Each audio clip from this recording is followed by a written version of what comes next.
बिहारी लाल की जय। श्री स्वामी जी महाराज की जय। श्री पूजपा जी महाराज की जय। श्री हरदास श्री हरदास श्री हरदास। अगला प्रश्न किया, भक्ति के स्वरूप पर संक्षेप में प्रकाश डालने की कृपा करें। भक्ति क्या है? तो श्री पूजपा जी महाराज वर्णन कर रहे हैं, शास्त्रीय पद्धति से भक्ति का निर्वाचन भगवत गीताकार पाराशर्य, सांडिल्य, नारद, श्री वल्लभाचार्य जी आदि विभिन्न महान भावों ने किया है। उन्होंने इसके लिए पूज्य भाव, श्रद्धा और अनुराग, प्रेम को आधारभूत तत्व माना है। भक्ति के दो तत्व मुख्य रूप से श्रेष्ठ हैं, पहला श्रद्धा और दूसरा प्रेम। इनमें भी श्री नारद भक्ति सूत्र में सर्वप्रथम भक्ति के स्वरूप का सांगोपांग विवेचन किया गया है। गीता जी में कहा है, मयि अर्पित मनोर्बुद्धयो मद भक्त सह मे प्रिय। गीता जी में भगवान कहते हैं कि जो मनुष्य मेरे लिए अपनी मन और बुद्धि को समर्पित कर देता है, वह भक्त मुझे अत्यंत प्यारा है। और पाराशर ऋषि जी कहते हैं, पूजादिषुनुरागः इति पाराशर्य। और पूजा में अनुराग होना, ये पाराशर जी ने भक्ति का वर्णन किया है कि पूजा अनुराग पूर्वक भगवान की पूजा की जाए। सा पारानुरक्तीश्वर हो, अनुराग पूर्वक प्रेम पूर्वक भगवान की भक्ति करना ही, अर्चन करना ही भक्ति है। ये साडल्य भक्ति सूत्र में 2 नंबर का सूत्र है। और वल्लभाचार्य जी महाराज ने महात्म ज्ञान पूर्वस्तु सुदृढ़ सर्वतोदिकः स्नेहो भक्ति रति प्रोतस्तया मुक्तिर्न चान्यथा। महात्म के सहित भक्ति करना, ये श्री वल्लभाचार्य जी महाराज ने कहा है। नारद भक्ति सूत्र में सात्विशन परम प्रेम रूपा अमृत स्वरूपा चह, जो भक्ति है वह अमृत रूपा है। और उसमें भी नारद जी ने कुछ जोड़ा है कि तत्रापि महात्म ज्ञान विस्मृत पवादः। भक्ति भी हो तो कैसी, बोले महात्म और ज्ञान को साथ में लेकर के की जाए। अगर महात्मा और ज्ञान के साथ, महात्मा के साथ में अगर भक्ति नहीं की जाएगी तो तद विहीनम जाराणामिव, बोले वो भक्ति पूर्ण सुख देने वाली नहीं होगी। इसलिए भक्ति में महात्मा का होना बहुत जरूरी है। तो ऐसा भक्ति का जब निरूपण पूज्यपाद जी महाराज ने किया तो भक्तों ने पूछा कि महाराज ये महात्म ज्ञान से क्या तात्पर्य है? महात्म ज्ञान के विषय में थोड़ी चर्चा कीजिए। तो पूज्यपाद जी महाराज बता रहे हैं कि उपासकों को इस बात का ज्ञान रहना चाहिए कि हमारा जो उपास्य हैं, हमारे जो लाडली लाल हैं, हमारे जो प्रभु हैं, हमारे जो ठाकुर हैं, उनका रूप कैसा है, उनका रंग कैसा है, उनका ऐश्वर्य कैसा है, उनकी शोभा कैसी है, उनकी कृपा कैसी है, आदि समस्त गुणों की जो पराकाष्ठा है वो हमारे प्रियालाल में है।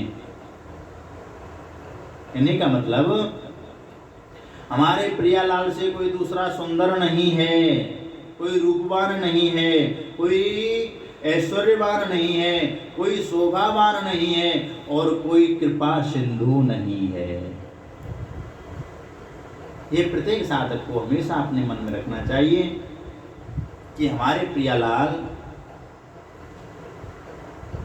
हमारी जो जुगल सरकार है, ये सबसे ज़्यादा सुंदर हैं। हमारे जो प्रियालाल हैं, वहाँ का जो ऐश्वर्य है, ऐसा ऐश्वर्य कहीं हो ही नहीं सकता है। और हमारे जो प्रियालाल हैं वो कृपा के सिंधु हैं, पतित पावन हैं, अगम उदाहरण हैं। ऐसा महत्व प्रत्येक प्राणी को अपने प्रियालाल का समझना चाहिए और उसको अपने हृदय में पूर्णता से बैठा लेना चाहिए। और फिर निश्चिंत होकर के प्रभु के भजन में लगना चाहिए। कह रहे हैं कि संसार में जो भी कुछ आकर्षण और वैभव है ना, वह उनके सामने नगण्य है। जितने सुंदर हमारे प्रियालाल हैं, श्री भगवत रसिकदेव जी महाराज कहते हैं, लकी जिन लाल की मुस्कान। एक बार जिसने उस रूप माधुरी को देख लिया, नरक लिया, बोले महाराज वो तो फिर अपने शरीर की सुध बुध भूल जाता है, इस संसार का भान ही उसको नहीं रहता है। ऐसी सुंदरतम हमारे प्रियालाल हैं, उनसे बढ़कर के कोई सुंदरता नहीं है। प्यारी जू से लालजू कहते हैं, प्यारी जू जब जब देखो तेरो मुख तब तब नयो नयो लागे। हमारे यहाँ तो प्रत्येक क्षण हमारे जो प्रियालाल हैं, हमारी किशोरी जी हैं, उनके रूप को जब जब बार बार प्रियाजू के रूप को जब लालजू देखते हैं तो बार बार ऐसा लगता है कि ये तो नई प्रियाजू है, ये तो नई प्रियाजू है। भक्तमाल में एक बड़ी सुंदर कथा आती है। एक धनुर्दास नाम के एक व्यक्ति थे, उनकी आसक्ति अपनी पत्नी में महाराज इतनी थी कि वो कहीं भी जाते तो अपनी पत्नी के मुख को देख करके उल्टे उल्टे चलते थे, छाता लगा करके अपनी पत्नी के मुख को देखते हुए चलते। इतनी अपनी उनकी जो पत्नी थी, धर्मपत्नी थी, उसमें रूप आसक्ति थी। एक दिन वो अपनी पत्नी के मुख को देख करके उल्टे बाजार में चल रहे थे और उस दिन ठाकुर जी की शोभा यात्रा निकल रही थी। तो आचार्य चरण ठाकुर जी के साथ में रथ पर विराजमान थे। तो श्री रामानुजाचार्य जी महाराज ने देखा कि ये कैसा मनुष्य है कि ठाकुर जी की सवारी जा रही है और ये ठाकुर जी के दर्शन नहीं कर रहा है, अपनी स्त्री के रूप में इतना आसक्त है। बोले हाँ, अगर आसक्ति हो तो ऐसी ही होनी चाहिए। तो जब सवारी निकल गई तो आचार्य श्री ने अपने एक शिष्य को धनुर्दास के पास में भेजा और कहा कि आपको महाराज जी ने बुलाया है। धनुर्दास जी सोचने लगे मेरा वहाँ क्या काम है, पर चलो अब आचार्य ने बुलाया है तो चलना पड़ेगा। पहुंचे, आचार्य के सामने दंडवत प्रणाम किया। तो आचार्य ने पूछा कि आपकी आसक्ति अपनी स्त्री में इतनी है कि आप उसके रूप को देखते हुए और रास्ते में चलते हो, अगर आप इतना प्रेम प्रभु से करें तो? बोले हाँ कर लूंगा, अगर आपके भगवान मेरी पत्नी से ज्यादा सुंदर हो तो। अच्छा ठीक है, जाओ हमारे ठाकुर जी के दर्शन करके आओ। आज जैसे ही धनुर्दास जी महाराज दर्शन करने के लिए मंदिर में पहुंचे हैं, आचार्य चरण ने विनती की प्रभु इसको आप अपनी एक बार वो प्यारी सी मुस्कान दिखा दो। आज प्रभु ने उनके लिए अपनी मंद मंद मुस्कानियाँ को दिखाया है और वो उस मुस्कान पर ऐसे बलिहारी होते हैं कि उसके बाद में वो अपनी स्त्री को भूल जाते हैं। तो कहने का मतलब ये है कि हमारे जो प्रियालाल हैं, हमारे जो प्रभु हैं, वो सबसे ज़्यादा सुंदर हैं और वो बड़े कृपालु हैं। वो पतितों का कल्याण करने के लिए, हम जैसे अधमों का कल्याण करने के लिए ही तो बैठे हैं। तो कभी भी हमको निराश नहीं होना चाहिए। जीव है, ये बार बार गिरता है, लेकिन गिरना जीव का स्वभाव है और उठाना हमारे प्रभु का स्वभाव है, क्योंकि वो कृपा सिंधु हैं।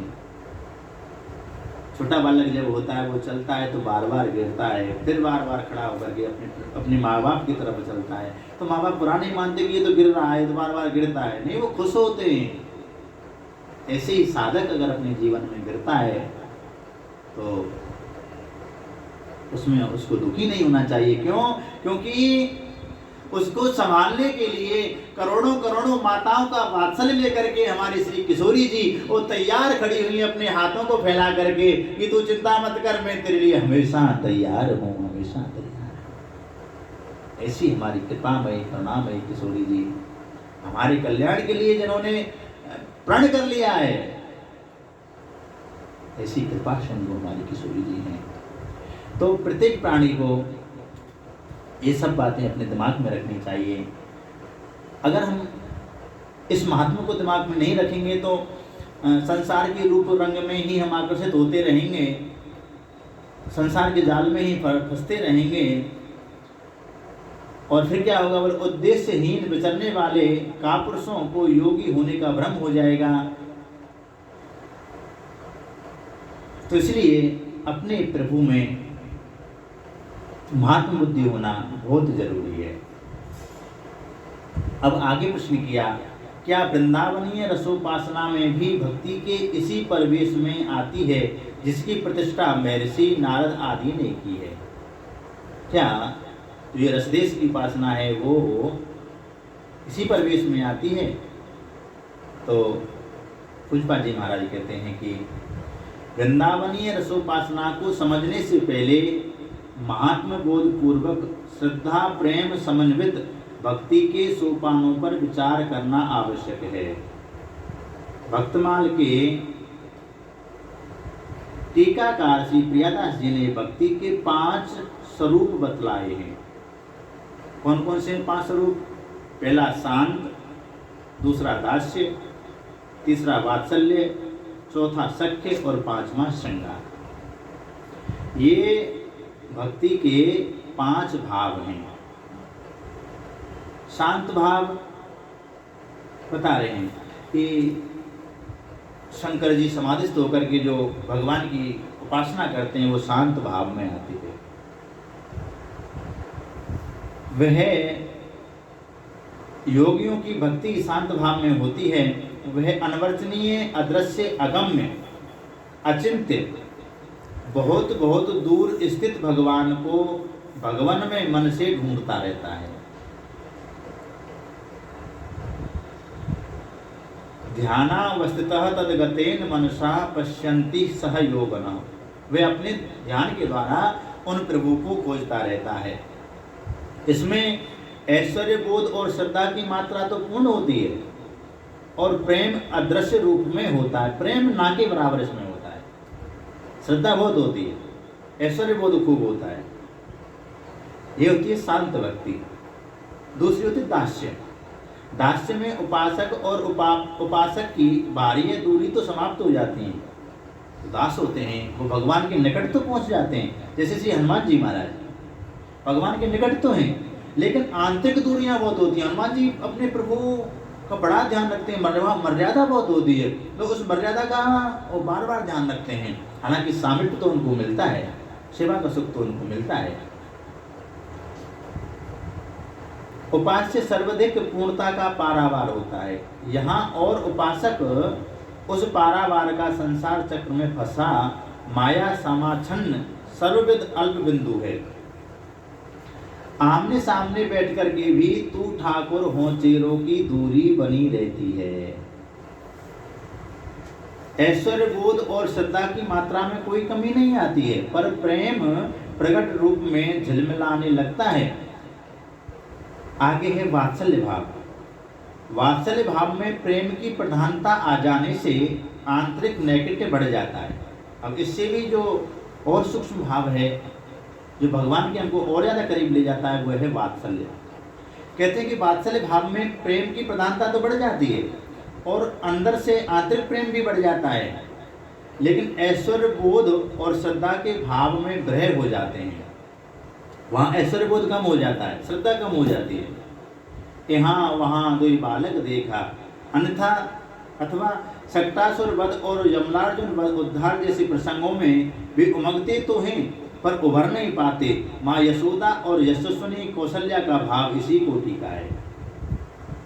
इस वात्सल्य रस का आस्वादन करने वाले यशोदा महारानी और नंद बाबा, कौशल्या महारानी, राजा दशरथ, ये वात्सल्य भाव के उपासक हैं। इसमें प्रेम तो मिलता है, आनंद तो मिलता है, लेकिन अपने बच्चे के प्रति एक चिंता रहती है कि मेरे प्यारे को कुछ हो ना जाए। ये डर हमेशा उनके हृदय में, उनके दिमाग में छाया रहता है।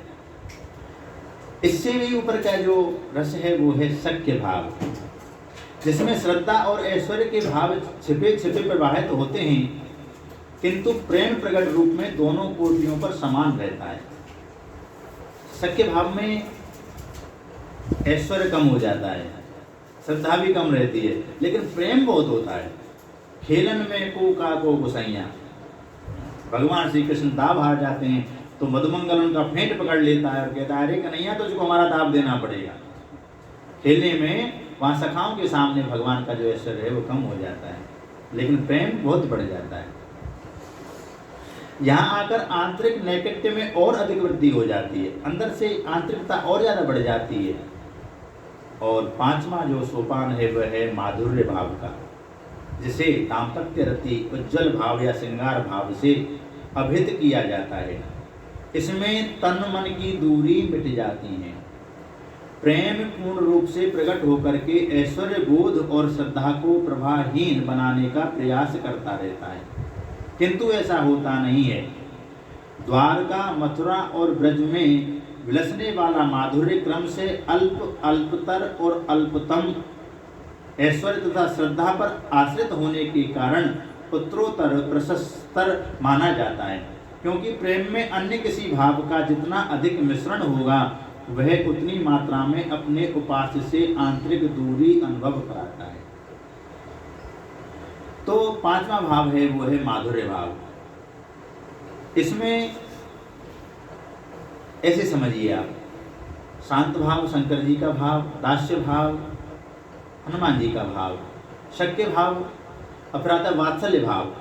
वात्सल्य भाव छोटा पड़ जाता है कब? जब माँ यशोदा अपने बालक को, अपने लाल को जगाती है कि बेटा उठ जा उठ जा, और काना आऊँ आऊँ करते हैं। माँ माखन मिश्री लेकर के खड़ी रहती है, सोचती है कि मैं अपने प्यारे को माखन मिश्री खिलाऊंगी।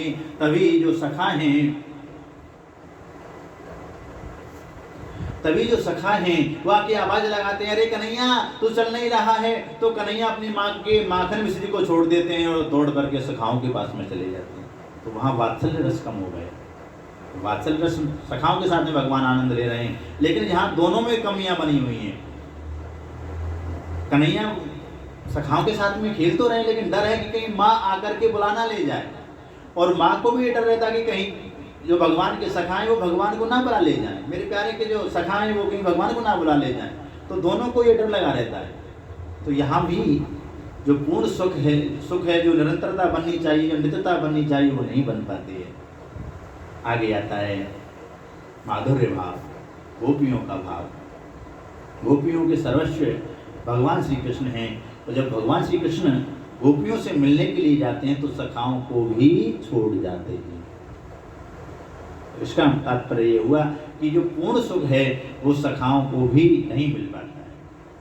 जब एकांत वार्ता जब प्रभु गोपियों के साथ में करते हैं, राधा रानी के साथ में करते हैं, जब गोपियों के साथ में करते हैं तो ग्वाल वालों को भी छोड़ देते हैं, और जब राधा रानी के साथ में करते हैं तो गोपियों को भी छोड़ देते हैं। बोलो बांके बिहारी लाल की।